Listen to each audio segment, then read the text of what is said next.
Vanquishing Verb Vexation, Mastering Linking Verbs. Hello language enthusiasts, welcome back to another video on English language learning. Today, we're diving into a crucial component of English grammar fundamentals, linking verbs. Specifically, we will be identifying common mistakes and misconceptions that often confuse learners.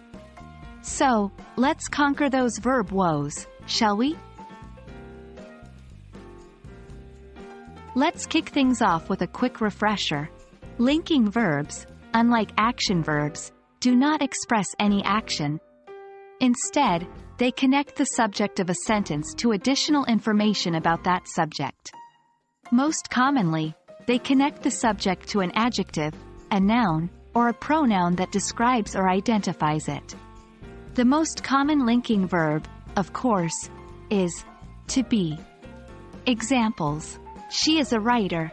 The flowers smell nice.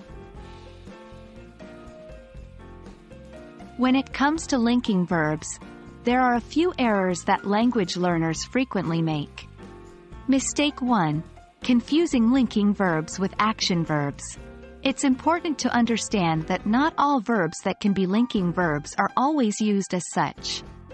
Many verbs can function as either action verbs or linking verbs, depending on the context.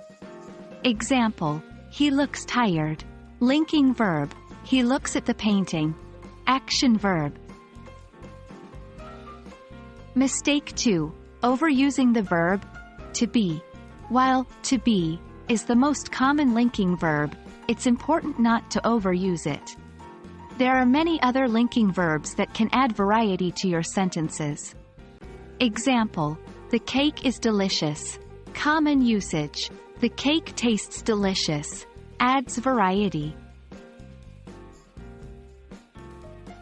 Misconception 1: linking verbs always come before adjectives.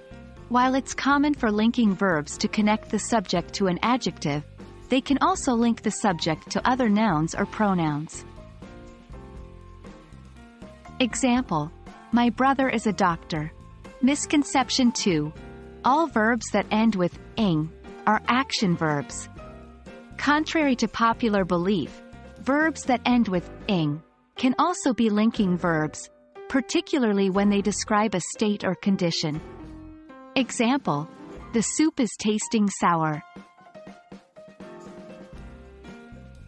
And that wraps up our video on common mistakes and misconceptions about linking verbs. Remember, practice is key. Try writing some sentences of your own using linking verbs, and soon enough, you'll be a pro at identifying and using them correctly. We hope you found this video informative and enlightening. Keep practicing, and until next time, happy language learning!